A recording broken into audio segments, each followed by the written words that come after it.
你的孩子就是你生命中的菩萨，你肯定没有察觉。你以为是你赋予了他生命，其实是他以此身为代价来度化你的灵魂。你以为是你在教导他如何在这个残酷的世界生存，其实是他用最笨拙、最赤裸的方式，试图教会你如何找回那个失落已久的自己。这听起来像是一个巨大的悖论，甚至是对你身为父母权威的一种冒犯。但请你停下来，深呼吸，试着去听听这个真相。他一出生就默默为你做了3件事。他做你的一面明镜，帮你照见内心那些隐秘的恐惧。他做你的一条渡船，在你情绪的惊涛骇浪中帮你觉悟心性。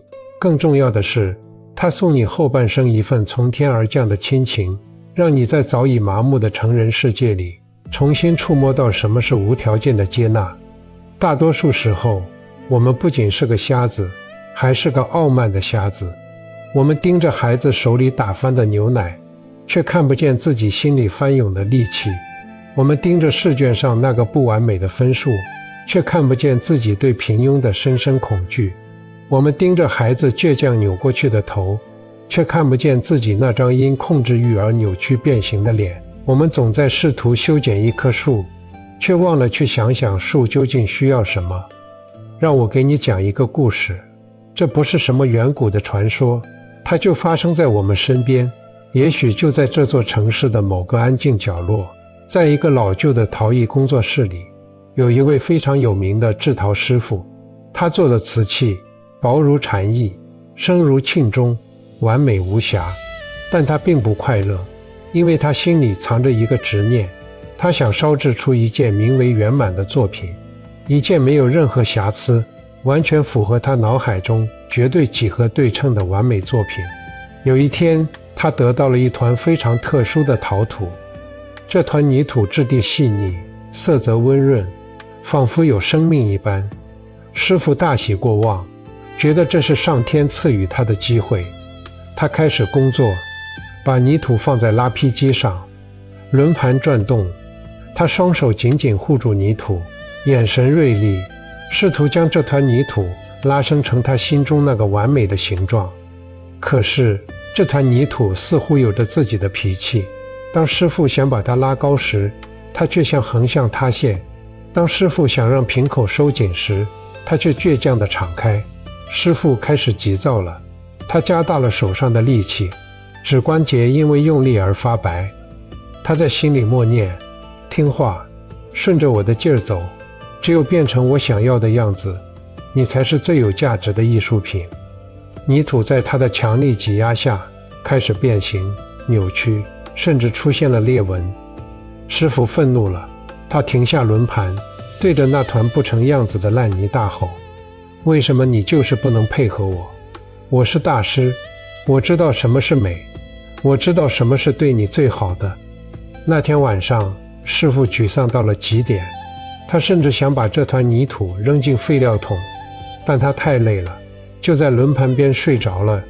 梦里，他听到那团泥土在对他说话，声音很轻，像风吹过竹林。泥土说：师傅，你的手太硬了，你只想着你脑子里的图纸，却从来没有感受过我身体里的纹理。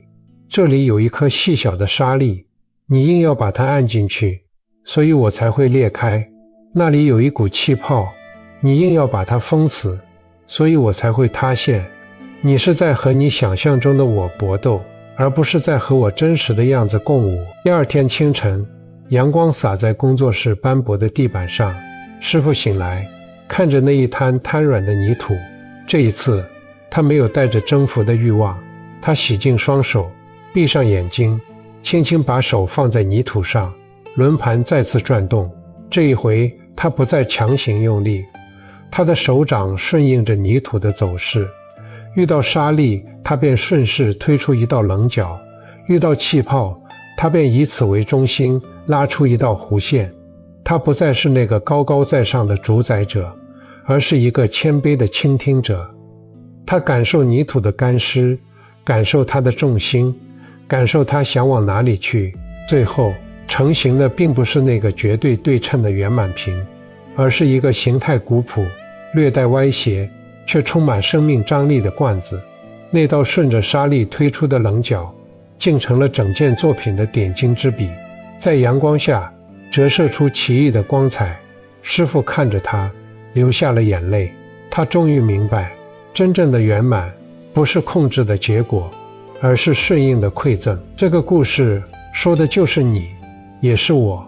那团有自己脾气的泥土，就是你的孩子，而那个试图用蛮力去塑造完美的师傅，就是我们焦虑的父母心。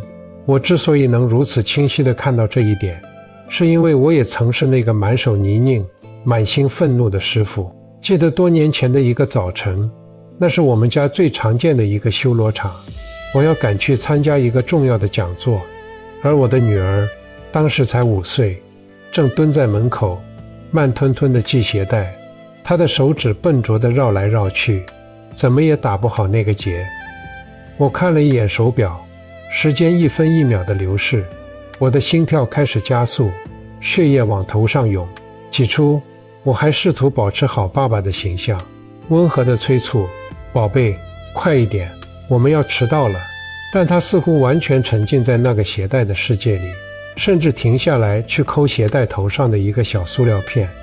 那一瞬间，我的温和面具碎裂了，焦虑像一只猛兽，瞬间吞噬了我的理智。我冲过去，一把推开他的手，粗暴地扯过鞋带，3两下系死，然后拽着他的胳膊往外走，嘴里还不停地数落，怎么这么磨蹭，为什么这么简单的事情都做不好，你知不知道大家都在等我。女儿被我拽得踉跄了一下，她没有哭，只是用一种惊恐而陌生的眼神看着我，直到把她送到幼儿园门口，她才小声说了一句，爸爸，刚才那个鞋带上有一只小蚂蚁，我想把它放下来，怕你踩到它。那一刻，我站在熙熙攘攘的街道，周围是车水马龙的喧嚣，但我却觉得世界一片死寂。我看到了什么？我看到的不是一个磨蹭的孩子，而是一个拥有慈悲心肠的小菩萨。而我呢？我看到了一个被时间奴役、被社会评价绑架、失去了基本耐心的成年人。那个早晨，真正迟到的不是时间，而是我的爱。真正做不好简单事情的不是他，而是那个连情绪都无法管理的我。我的愤怒真的源于他系鞋带慢吗？不是的，那只是表象。我的愤怒源于我内心深处对失控的恐惧，源于我害怕因为迟到而被他人评价为不守时的虚荣。我把我的焦虑投射到了无辜的孩子身上，我是那面蒙尘的镜子，而孩子用他的纯真擦亮了这面镜子，让我不得不直视自己丑陋的一面。这就是为什么我说，你的孩子是你的上师。我们在养育孩子，孩子却在修缮我们。让我们把目光拉回到此时此刻，看看你的生活。这种控制与反抗的戏码，是不是每天都在上演？想象一下，当你的孩子在商场里为了一个玩具撒泼打滚，哭声震天，周围的人投来异样的目光，有的带着嘲讽，有的带着指责。这时候，你的第一反应是什么？你会觉得脸上火辣辣的疼，羞耻感像潮水一样淹没你。紧接着，羞耻转化为了愤怒，你恨不得立刻让他闭嘴，哪怕是用恐吓的手段。这时候，请你运用那句经典的智慧：若见诸相非相，即见如来。你看到的相，是一个无理取闹的熊孩子，是一个让你丢脸的麻烦。但如果你能穿透这层表象，你看到的如来是什么？是他作为一个生命体，在表达他的欲望，在表达他的挫败。他在用这种极端的、不成熟的方式告诉你，我很难过，我不知道怎么处理这种得不到的痛苦。而你呢？你的痛苦难道真的是因为那个玩具吗？不是，你的痛苦是因为你那个脆弱的自我受到了挑战。你觉得你的权威被冒犯了，你觉得你在公众面前的形象受损了。那个在地上打滚的孩子是一面明镜，照见的不是他的顽劣，而是你的我执。你太执着于完美的父母这个面具，太执着于听话的孩子这个幻象。再想象另一个场景，那个曾经黏着你的孩子，如今长成了沉默寡言的少年。他回到家，砰的一声关上房门，把你关在门外。你问他话，他只回你几个字，甚至戴上耳机假装听不见。你感到失落，感到被抛弃，甚至感到愤怒。我为你付出了这么多，你为什么变得如此冷漠？这时候，孩子就是你的一条渡船，他在渡你过河。渡什么河？渡过分离焦虑的河。他在用这种近乎残忍的切割，迫使你学会放手。他在用沉默告诉你，我不再是你的附属品，我是一个独立的灵魂。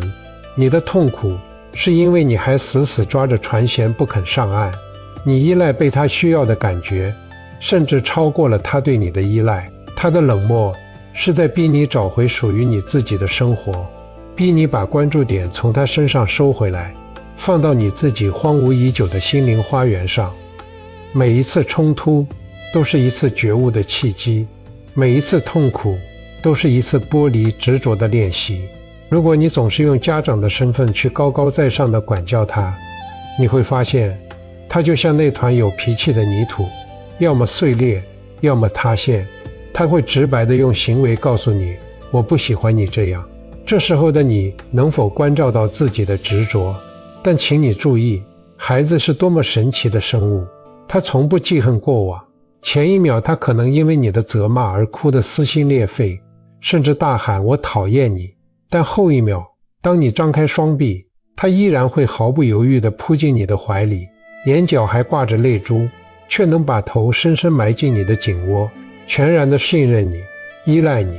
这时候的你能否关照到自己的本真？他每一次扑进你怀里，都是在为你演示什么是活在当下，什么是原谅，什么是无条件的爱。他没有带着上一秒的怨恨，也没有带着下一秒的算计，他就是爱本身。相较之下，我们这些成年人总是记着昨天的仇，算着明天的账，心里装满了条件和交换，这是多么的可悲。所以究竟谁是谁的老师，谁是谁的引路人？我知道道理你都懂，但情绪上来的时候，那股无名火就像火山喷发，根本压不住。改变不是靠压抑，而是靠觉知。下一次当你感觉到那股热血直冲脑门，当你想要大吼出声，或者想要强行夺过孩子手中的东西时，请试着做这样一个动作。这不是什么神奇的魔法，但它是打破惯性业力的第一把钥匙。我邀请你在那一刻，哪怕只有3秒钟，闭上你的嘴巴，切断你的语言，把你的舌头抵在上颚，不要说话。一旦说话，你就会顺着愤怒的惯性滑下去，然后把你的视线从问题本身，那杯打翻的水，那张不及格的卷子，那个乱糟糟的房间，强行移开，移到孩子的脸上，看着他的眼睛，或者是他惊恐颤抖的肩膀，在心里对自己说这句话：这不是麻烦，这是我的功课。他不是来为难我的，他是来渡我的。试着去想象，站在你面前的这个小人是一个尊贵的客人，是一个远道而来的灵魂，只是暂时借住在这个弱小的身体里。如果你面对的是一位尊贵的客人，你会因为他打翻了茶杯而对他咆哮吗？你会因为他动作慢而羞辱他吗？你不会，你会说，没关系，我们一起收拾。当你的心境从管理者切换到接待者，你的控制欲就会松动，你会发现你的呼吸变深了，肩膀下沉了，那个紧绷的随时准备战斗的我开始消融。你会看到地板上的牛奶只是一滩液体，擦掉就好。作业的错误只是一个知识点的缺失，补上就好。它们不再是攻击你尊严的武器，它们只是生活原本琐碎的样子。这个时候你弯下腰，不是为了指责，而是为了和他在同一个高度。你伸出手，不是为了指指点点，而是为了拥抱。你会发现当你放下了我要改变你的执着，改变反而奇迹般的发生了。孩子感受到了接纳，他的对抗消失了，他的内在动力苏醒了。就像那团泥土，当你顺应他的纹理，它自然会展现出最美的形态。这段旅程并不容易，它是一场漫长的修行。我们会在同一个坑里跌倒无数次，会无数次对自己失望，但这没有关系。就像孩子学走路会摔跤一样，父母的修行也是在跌跌撞撞中前进的。请记住，你的孩子是你生命中最大的恩典。他剥开了你伪装坚强的外壳，露出了你内心最柔软也最脆弱的部分。他让你痛，是因为他在帮你挤出脓血；他让你累，是因为他在帮你卸下虚荣的重担。从出生到现在，他用自己的存在时刻提醒你，不要迷失在成人的规则里，不要迷失在控制的幻觉里。当你终于不再执着于让他成为你想要的样子，当你终于能够隔着混乱，隔着焦虑，隔着不完美，依然深深地看见他，接纳他时，你也就看见了那个本初的纯净的自己。放下执着，才能看见生命的本真。去吧，不论今天发生了什么，去抱抱你的那个小菩萨，不用说话，只是感受那个体温。在那一刻的拥抱里，没有对错，没有高低，只有两个灵魂在茫茫人海中彼此依靠，互相度化。订阅我的频道，一步见山，见自己。